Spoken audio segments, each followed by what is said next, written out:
Welcome to the Three Martini Lunch.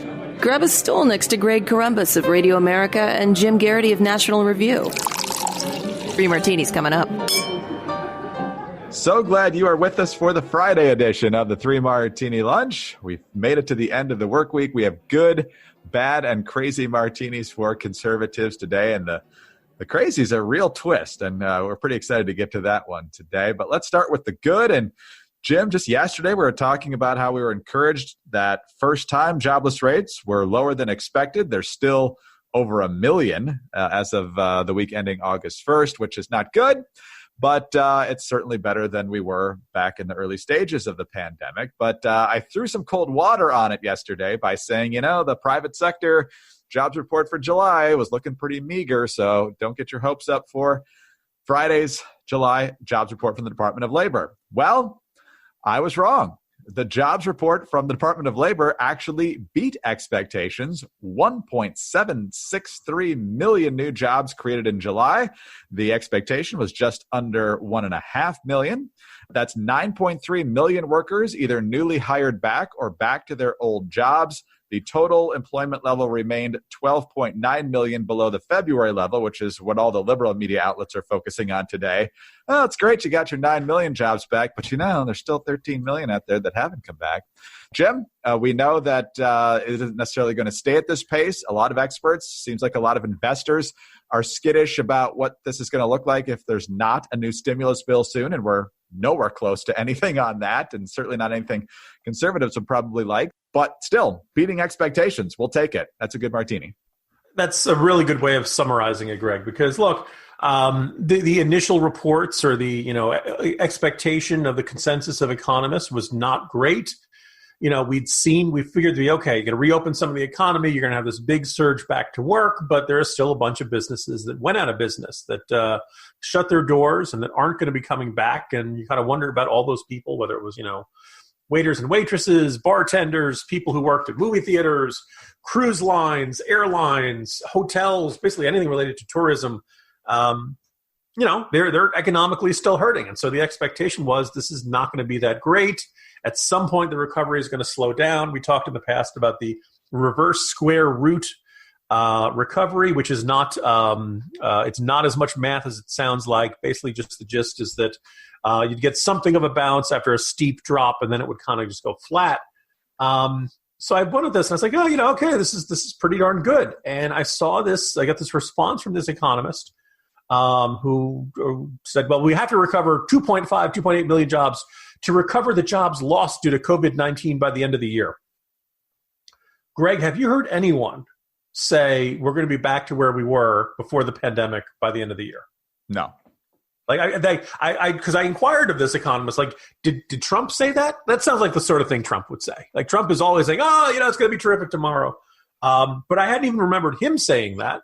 Most people recognize that the kind of economic free fall that you had when you suddenly had to shut down vast swaths of the U.S. economy, that it was not going to come back. That we're hoping is, okay, we're in positive territory, and maybe sometime next year we get back to our pre-pandemic levels.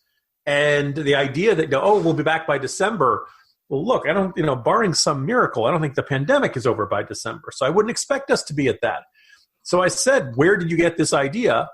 And I've not gotten any reply. So I have a sneaking suspicion that this was setting some unrealistically high expectations so you could look at, 1.8 million people going back to work and say, yeah, it's not as good as it should be. Look, you know what? We'll take positive momentum. Could it be better? Sure. A couple months ago, we had 4 million jobs created in a month. That's really great. We're not going to get that every month. I will take this result. It's moving in the right direction.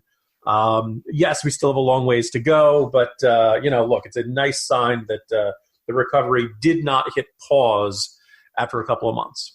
Should point out that the overall unemployment rate is now 10.2%. The expectation was 10.6%. But Jim, I think you make an excellent point on the moving goalposts here. And depending on which party's in power, the goalposts can either move closer or further away. So, back when the May job numbers were about to come out, everybody was expecting, at least the experts, we're going to be right around 20%. Well, not only was it not 20%, but, like you said, we got millions of jobs created, which surprised a lot of people. And so Well, that expectation didn't happen. Well, now you have to be back to exactly where you were by the end of the year. So as long as you can keep moving the goalposts, you can make the contention, I guess, that somebody's failing on the job. Yeah. Now, by the way, let's point out, I'm sure that this administration would like to see as close to pre-pandemic levels as possible by November. Sure. I don't doubt that, but I think that's fairly unrealistic. I think we're still going to have some jobs that have just not come back. This is probably not a terrific era for entrepreneurship with all of the uncertainty. But look, we're so far we're climbing back, and you'd much rather have that than flatlining in more ways than one, so to speak. All right. Well, let's move on to our bad martini now, Jim. And this is a bad martini in multiple ways, really. The Attorney General for the state of New York is a woman named Letitia James, and she has made no secret since being elected Attorney General that she basically wants to destroy the National Rifle Association. And fortunately for her, and unfortunately for the National Rifle Association, the financial dealings of the National Rifle Association have given her a tremendous amount of ammunition. We talked about this last year when the organization had a big blow-up at its annual convention, big split between the executive director, Wayne LaPierre, and Oliver North, who had been the president. North stepped down. Then with all these financial issues and all this lavish spending, they really had to scale back on their staff. A lot of people got let go. They pretty much sat out last year's elections, and they were claiming that they were going to be a big player in the last few months of this year's campaign, but we would have had to see to know for sure. But now James is trying to dissolve the NRA because of the fact that all of the member donations were mismanaged in such a gross way. And she went through and discussed all the ways that LaPierre and other executives, went on safari. They black car limo service to the tune of millions of dollars, lavish spending on clothes and so forth. So not what members would want their money spent on. And so that is a legitimate investigation. But her desire to completely obliterate the NRA and force it to dissolve just shows that she's being nakedly political here. She could have crippled it, but by going for the jugular, she's proven that it's just a partisan exercise. Yeah, and when this news broke, yesterday afternoon, I found myself in unusual disagreement with other pro-Second Amendment conservative blogger types. I guess it comes down to where you emphasize. This is the story of a bad person going after another bad person, and the idea that you have to pick one or you have to root for one side. The way I start out the Morning Jolt, which I think is good perspective, is people may remember last year, Alan West, former Republican congressman from Florida. He's currently the chairman, by the way, I didn't miss this. He's now chairman of the Republican Party of Texas. He was on the NRA board for a bunch of years. He is a pro-Second Amendment guy. He is a down-the-line conservative. He is, obviously, as I mentioned, a board member. He is not eager to trash the National Rifle Association and its leadership. He looked at stuff that he had seen as a board member, and he said that these, I believe the term he used was appalling expenditures, things that could not be justified as a wise use of money that was coming into the organization, and that Wayne LaPierre had to go. Now, maybe you love Alan West, maybe you don't, but because this is such an admission against interest, I think that if Alan West saw something that bothered him, there's something really there, that this can't just be an innocent misunderstanding or something like that. And in Letitia James's lawsuit, she lays out a lot of examples of expenditures that just look ridiculous. That, yes, a lot of organizations give perks to their top executives. Yes, there's a lot of, claiming of business deductions and business expenses that might be more for personal enjoyment. You don't generally, but this was just on a scale that could not be excused, could not be hand waved away, that somebody had to be held accountable for.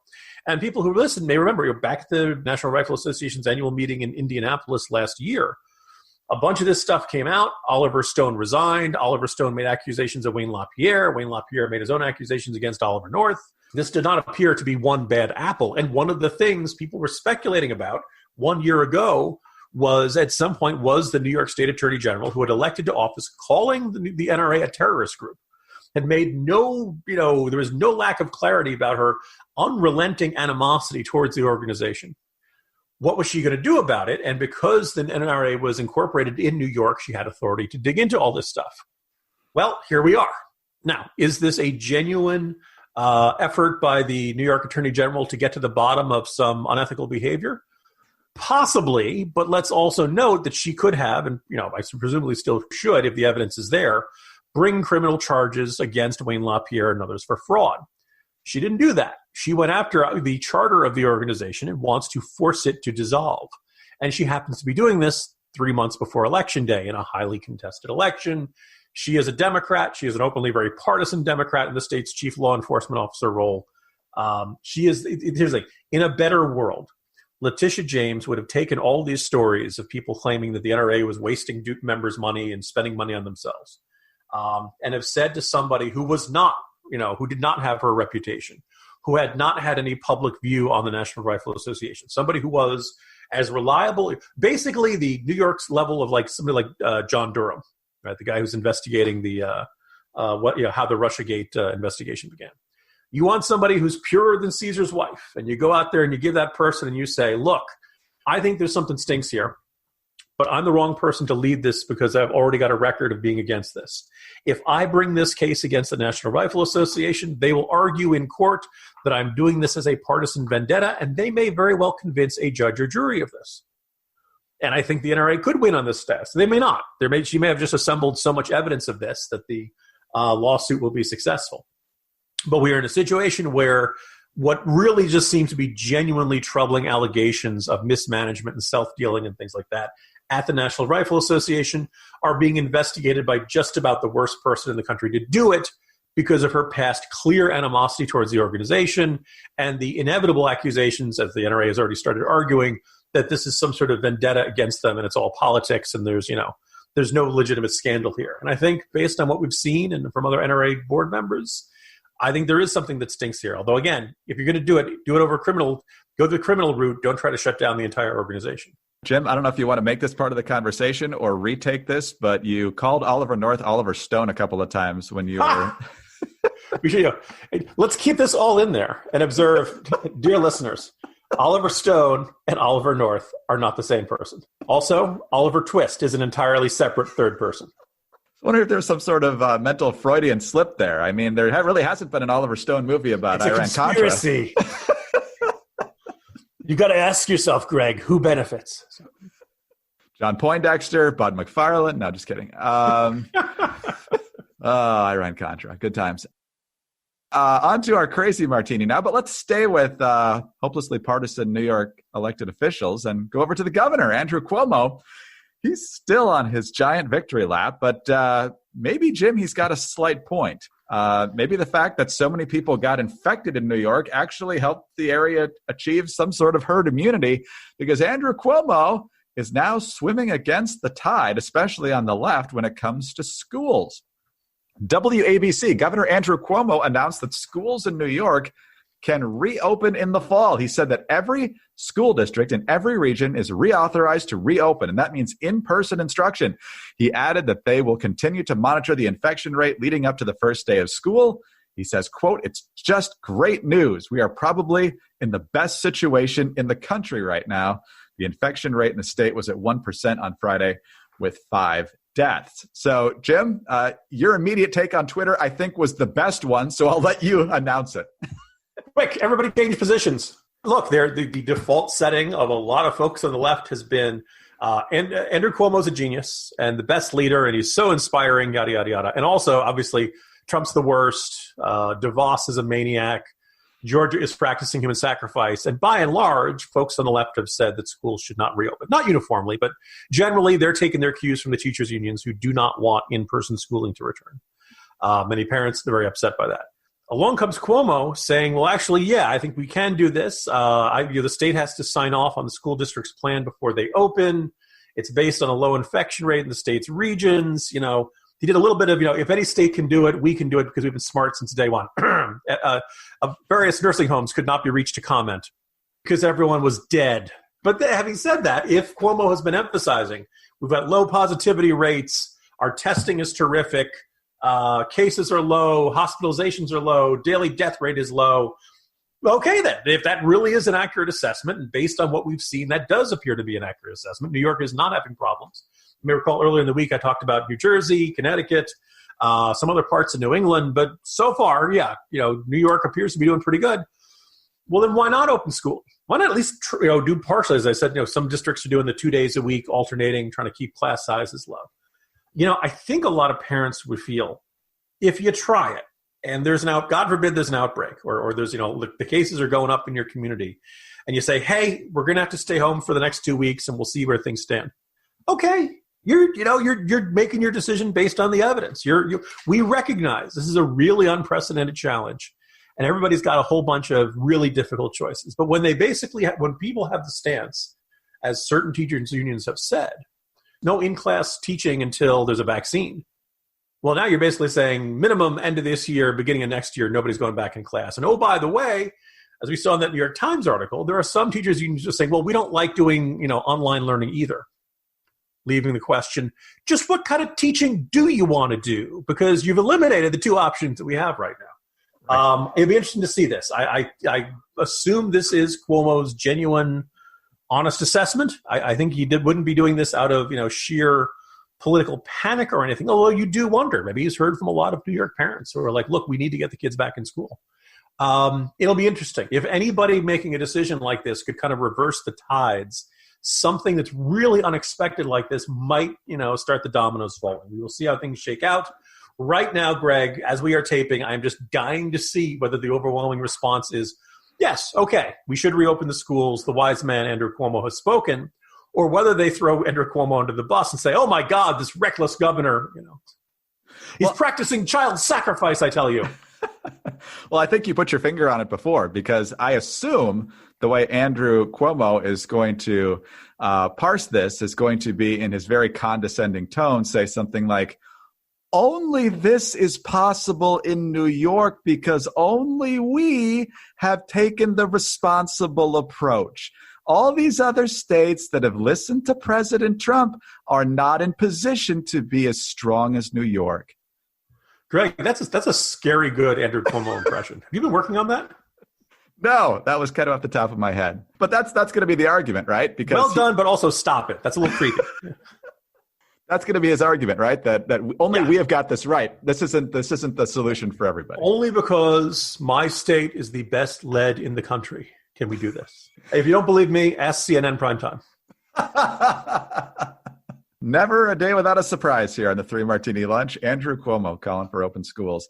But he's also asking everybody to come back from the Hamptons. Maybe that's why. Because he's willing to cook for you and pour your wine and everything. Good luck, New York. All right, Jim, have a good weekend. We'll see you on Monday. See you Monday, Greg. Jim Garrity, National Review. I'm Greg Corombos of Radio America. Thanks for being with us today. Please subscribe to the Three Martini Lunch and leave us a kind review with 5 stars, please. Also, get us on those home devices. All you have to say is play Three Martini Lunch podcast. Have a great weekend and join us again Monday for the next Three Martini Lunch.